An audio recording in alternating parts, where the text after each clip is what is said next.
Good evening. I think it's usually a great time for the consultant because I'm coming at the end and I have almost everything. And I was actually telling my team member, the only thing which I had, Anand actually covered that.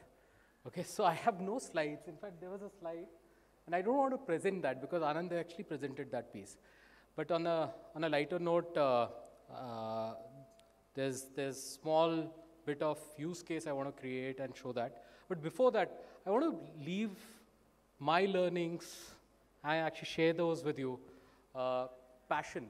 I saw a whole lot of passion in this room. The way in which Vimal spoke about the just pay, the way in which Pramod actually spoke about how the smart contracts can be moved to smart policy, which we are working on, so and so forth.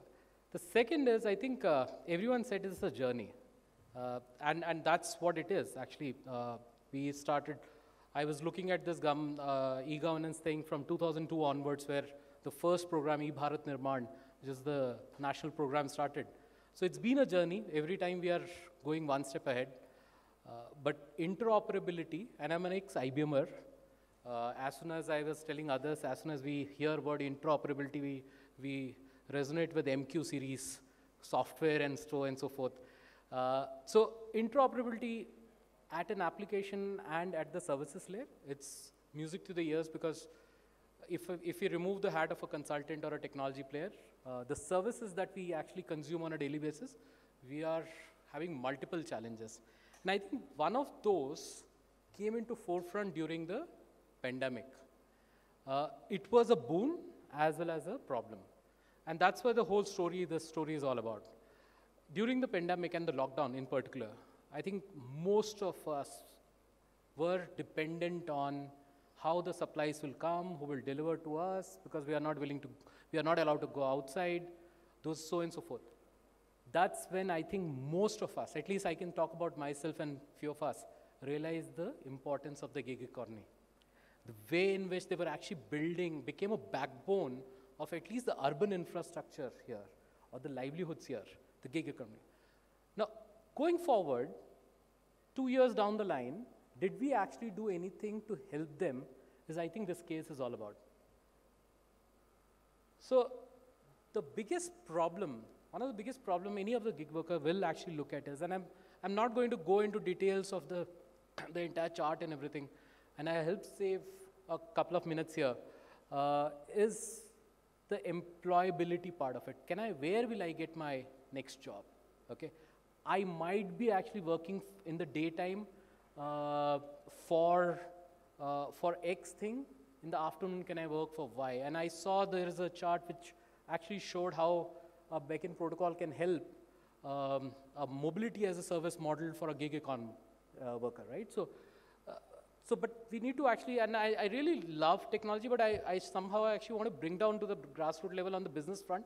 It's very difficult to a taxi operator to become, on a day to become a cargo operator, because there are regulations also surrounding that. So I have passenger carrying and the cargo there are different regulations. So how do we help the person to get the right job? It's not about a job, it's about the right job. Even if you actually create the network, but you can't get the right job. So that's the open protocol system problem.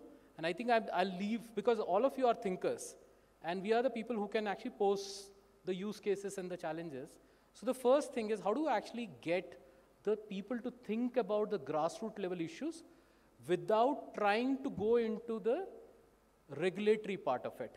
Because if I have to jump, leapfrog, and create a technological solution to a problem, I have to leave out the regulatory reforms.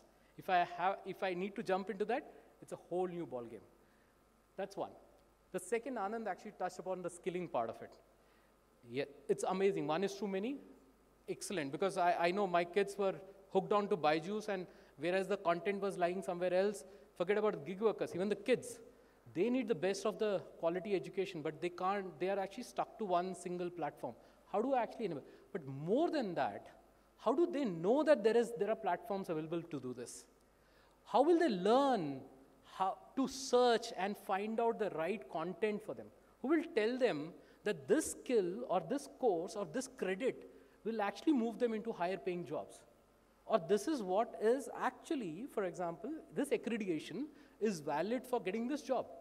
So that wealth of knowledge again needs to be incorporated as when we actually look at an open protocol. And I was actually talking to someone, if I look at it, we should actually say Beacon is going to be the platform or a network of partnerships.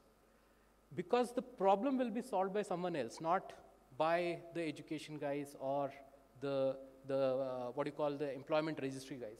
So skilling is a problem where we actually find out where the accreditation credits, who will actually, whether the one system will accept the credits versus the other system, can I actually get a accreditation here and apply for a job in Dubai? So all those things. That's where the exciting opportunity, and I'm not going to do this because this Vibhor and everyone actually spoke about it, how the open network allows you to actually have a seamless, but this is the future. We are doing a crystal gazing, right?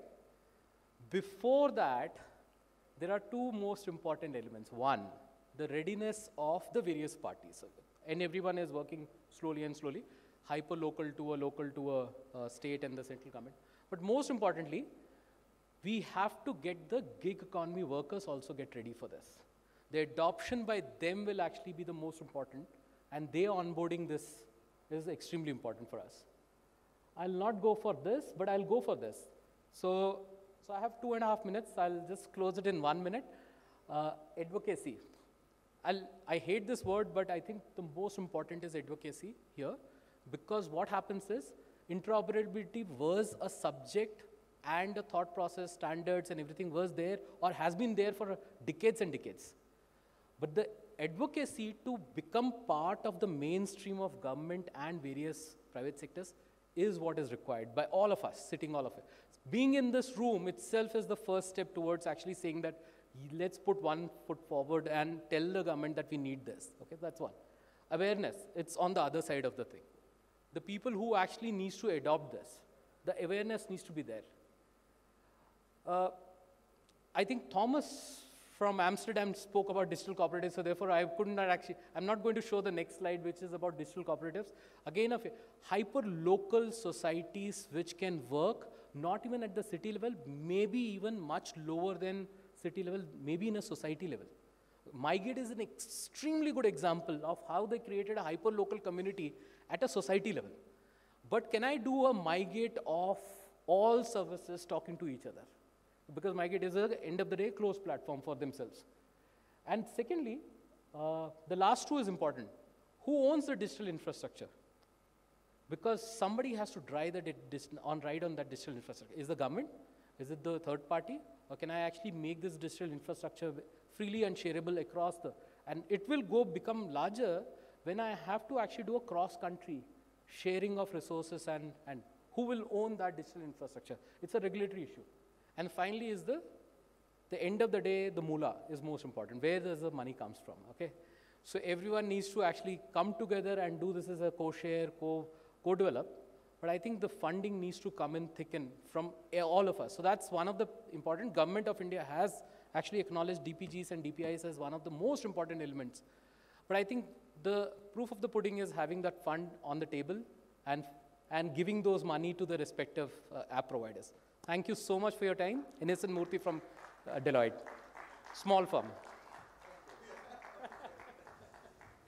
Yeah, I'm sure no one knows that firm. Thank you for introducing that firm. So thank you again for joining us.